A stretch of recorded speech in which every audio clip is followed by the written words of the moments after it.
en Chine et un peu partout pour le moment.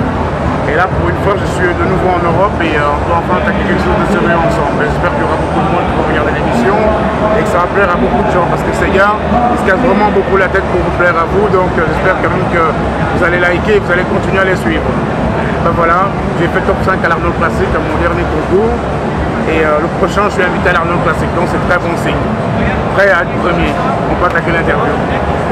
Ok. Tu as commencé comment? Qu'est-ce qui t'a fait démarrer en fait la muscu? En fait, j'ai commencé le body parce qu'avant je faisais du football et je suis tombé sur un magazine de Ronnie Coleman à l'époque et j'ai commencé à regarder les pages et ça m'a vraiment inspiré. Et du jour au lendemain, il y a un copain qui m'a inscrit et il m'a dit ça s'appelait le bodybuilding et puis j'ai commencé.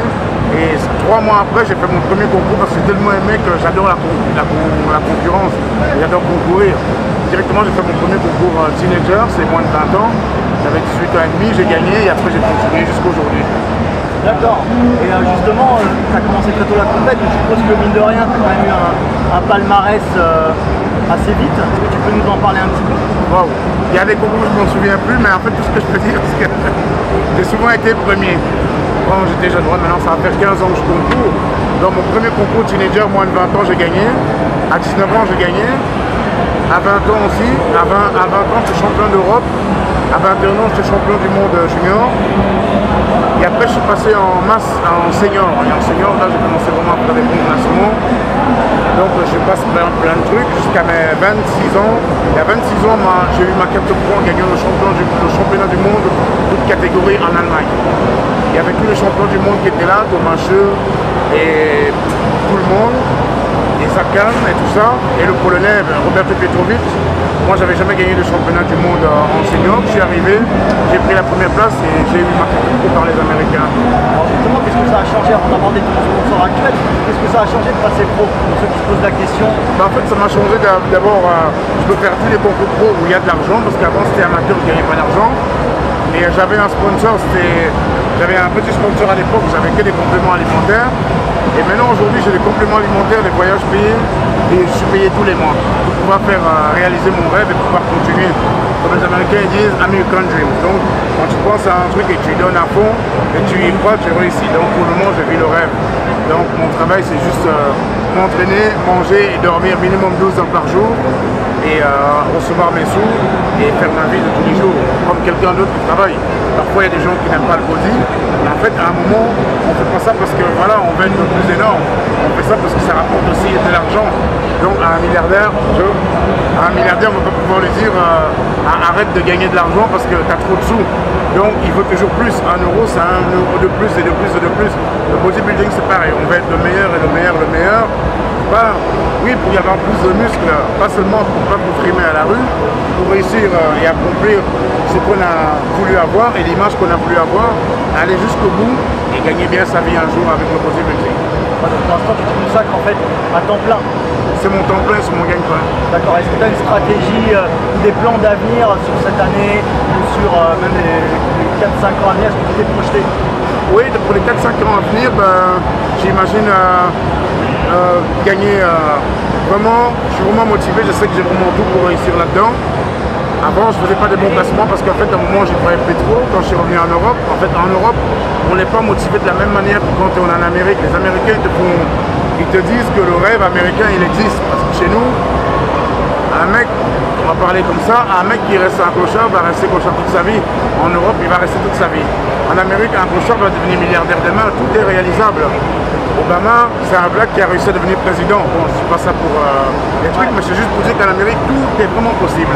Et alors, quand je retourne en Amérique et je me ressource, je me rends compte vraiment que tout est possible et on peut y arriver à tout. Mais la preuve, c'est que cette année, j'ai décidé de réussir tous mes concours. Allez, à part quelques petits trucs qu'il y a sur le côté, on sait bien, c'est pas toujours clair et net. Mais j'ai réussi à réaliser tout ce que je voulais. Je pouvais être mieux classé, mais comme j'ai réussi à rentrer dans le top 5 alors que je fais 1m68, un des plus petits, et un des super lourds, et je viens des 202, et je suis chez les gros. J'ai fait des classements chez les gros. Donc à certains juges, ça fait pas trop plaisir parce qu'ils m'avaient conseillé d'aller chez les poids légers. Mais malheureusement, je suis chez les poids lourds et j'ai donné du fil à retordre jusqu'au bout. Donc 2017, j'espère un top 1 partout. Ah, et j'y crois à fond. Voilà. C'est les statistiques. Ouais. Oui. Mais alors justement, pour ce qui est des nouveautés, parle-nous de ton sponsor. Bah, on va prendre l'affiche là, l'affiche du Fibo, on va faire un peu de promo. Ça c'est Badass Nutrition, donc c'est les nouveaux compléments alimentaires qui sont, je bosse avec eux en Pologne. On a pas que Badass, on a EFA Nutrition, on a So Good et on a Kevin Lebron, on travaille tous ensemble. En plus Kevin Lebron c'est mon partenaire d'entraînement. À Baltimore je m'entraîne beaucoup avec lui et il est même là dedans, il a derrière aussi, il se repose. Donc c'est vraiment pour le moment, c'est les compléments qu'on pousse le plus possible en avant. Parce qu'en fait Badass, on a choisi comme la marque de bodybuilding hardcore, comme vous pouvez constater sur chaque image. C'est vraiment pour accrocher les vrais bodybuilders. Tout reste dans la norme européenne bien sûr, c'est pas que c'est des produits en marché noir ou qu'on a fait quelque chose de spécial ou quoi.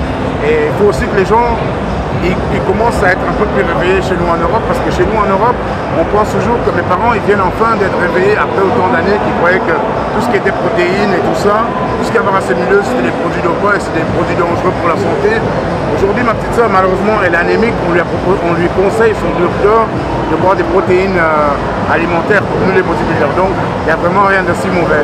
La créatine qui est très bon, qu'on en trouve dans la viande, d'ailleurs dans la viande de bœuf, et qui, dans certains pays, est très interdite, alors que c'est vraiment tout à fait un truc naturel, personne n'a jamais été mort avec la créatine. On fait des aliments qui sont beaucoup plus dangereux et beaucoup moins bons, même pour la santé, mais on critique tous les compléments alimentaires qui sont beaucoup plus contrôlés que tout le reste que nous avons. Moi j'ai déjà vu comment on les fabrique, comment ça se passe. Franchement, vous pouvez vraiment me croire, tout est super sous contrôle, mieux que notre bouffe. Une petite anecdote, ma mère elle travaillait dans une usine de saumon, où parfois le saumon tombait par terre, mais ils n'avaient pas le temps, le chef était là, il fallait ramasser le saumon, le remettre dans la barquette et juste plastifier. Dans les denrées alimentaires, ça ne se passe pas comme ça dans tout ce qui est complément alimentaire.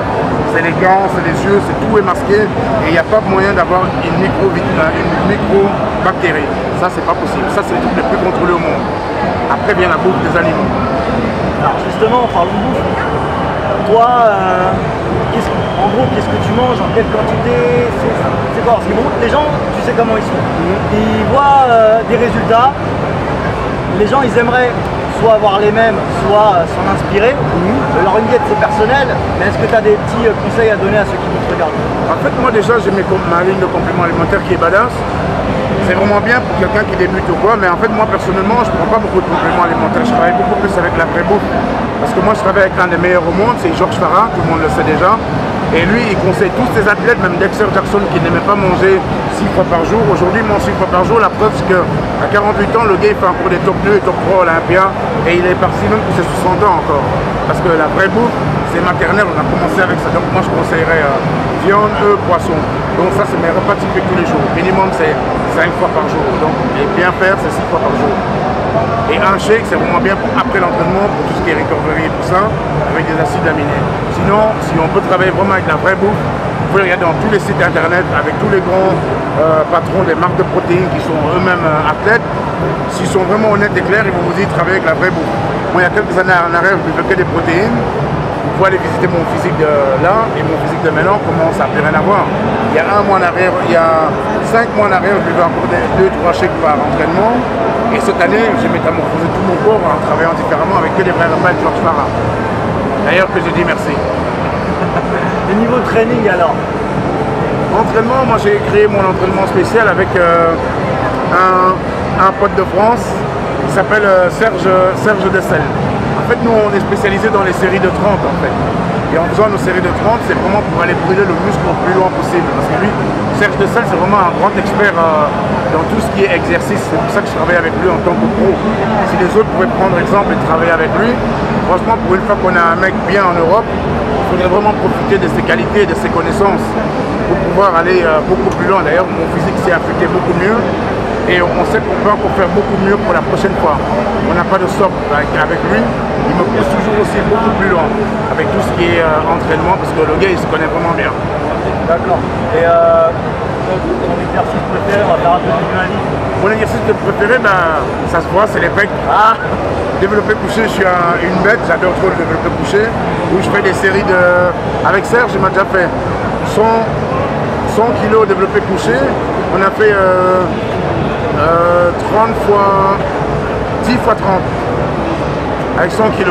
J'étais vraiment mort, vraiment épuisé, mais c'était bien. Sinon mon record c'est 220 20 fois au développé couché, avec assistance bien sûr. Tout seul, psychologiquement, ça marche pas, c'est bizarre. Dès qu'on touche la barre, je pousse. Dès qu'on lâche la barre, ça descend, ça monte plus. Bizarrement, mais bon. Mais sinon, mon maximum avec quelqu'un derrière, c'est 260 kg. Mais bon, maintenant, on essaie d'éviter parce que j'apprends beaucoup de collègues à moi qui se blessent. Je sais qu'on n'a rien à voir ensemble, mais ça fait quand même un peu peur après des années qu'on devient plus mature à la tête, parce que j'ai eu 35 ans, tout le monde m'a connu à 19 ans. Donc aujourd'hui, on réfléchit différemment. Je me dis, oui, la déchirure, c'est mon portefeuille qui va se mettre en panne aussi. Plus un sponsor voudra de moi et surtout les places en compétition. Parce que là, je suis bien focalisé pour pouvoir aller faire mal à tous les meilleurs. D'ailleurs, j'en ai surpris plus d'un cette année. Alors justement, sur cette quinzaine d'années, est-ce qu'il y a on va dire un point faible, mais un truc que tu as vraiment galéré à développer, un exercice sur lequel tu es particulièrement attentif? Je vais dire non, mais bon, les gens m'ont toujours dit que mon point faible c'était les mollets à l'époque. Mais bon, moi je ne trouvais pas que c'est un point faible parce qu'en fait, mes cuisses elles sont tellement grosses qu'en fait, on dirait que les mollets sont plus petits parce que finalement, en fait, si on écoute les gens, on a des points, moi je sais, la tête c'est regarder au miroir et dire tiens, j'ai des points forts, j'ai des points faibles. Mais là, en fait, moi je savais que pour moi j'étais vraiment bien équilibré. Mes cuisses elles sont tellement hors normes que mes mollets sont aussi grosses que mes cuisses. Ce qui est normal. Rami il a des cuisses encore 3 fois comme les miennes et on dirait qu'il n'a pas de mollets alors que l'autre père il a vraiment des sacrés mollets. Mais sur celle, les gens vont dire oh, mais le gars il n'avait pas de mollets. Ah non, ça n'a rien à voir. C'est la disproportion. Ouais, c'est parce qu'en fait les cuisses sont tellement énormes et importantes. Donc moi j'aurais dit peut-être un peu les mollets, sinon en fait je suis vraiment bien équilibré, c'est-à-dire c'est pour ça que je fais des résultats comme Dexter Jackson. En Amérique pour le moment on ne me compare beaucoup avec Dexter Jackson au niveau de la ligne. Bon, pas sa qualité parce que lui c'est vraiment un expert. Mais même mon coach lui-même me compare avec Dex. Avant c'était Kevin. Bon, à mon avis parce que j'avais des races là, ben maintenant au physique il me compare avec Dex. Ça me fait vraiment plaisir et ça me motive encore plus parce que je sais que si on me compare avec Dexter Jackson, ça me motive encore plus. Pourquoi? Ça veut dire que le jour que Dex n'est plus là, et comme je suis plus jeune et que je monte tout doucement, la place elle est réservée déjà. Ouais. Ça c'est ma façon de penser, c'est la façon qu'on m'a appris à penser en Amérique. En Europe j'aurais pensé différemment, j'aurais dit ouais non, lui c'est un top de Olympia, j'oublie. Non, il faut y croire. Et je suis un des premiers à y croire et j'ai réussi tout seul.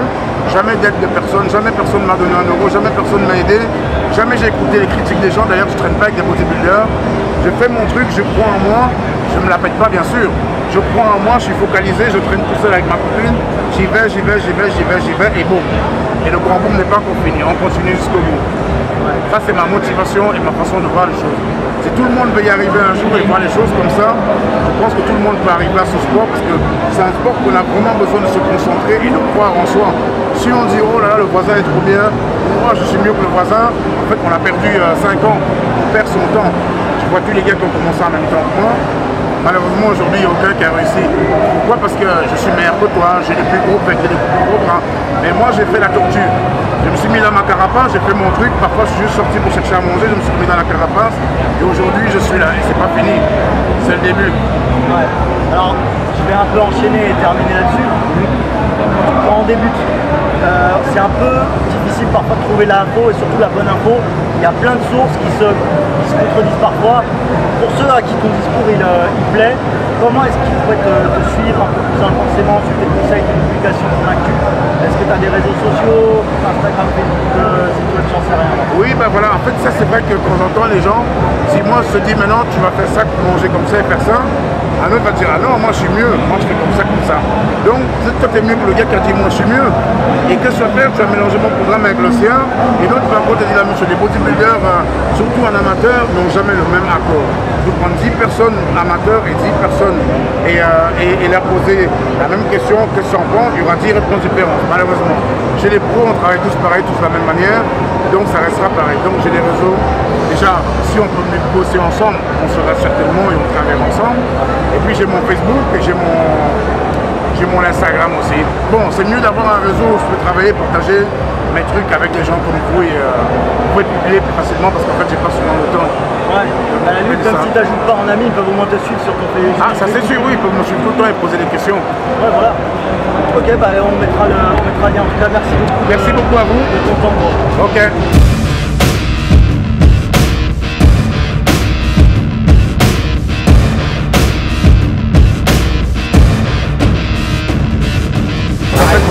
payer pour eux, vous payez des voyages, vous venez jusqu'ici en Espagne, spécialement pour eux. J'espère que tous ces gens-là vous respectent, parce que ça c'est du boulot, ça c'est du respect, et ils ne sont pas payés pour ça, c'est par leur argent de poche.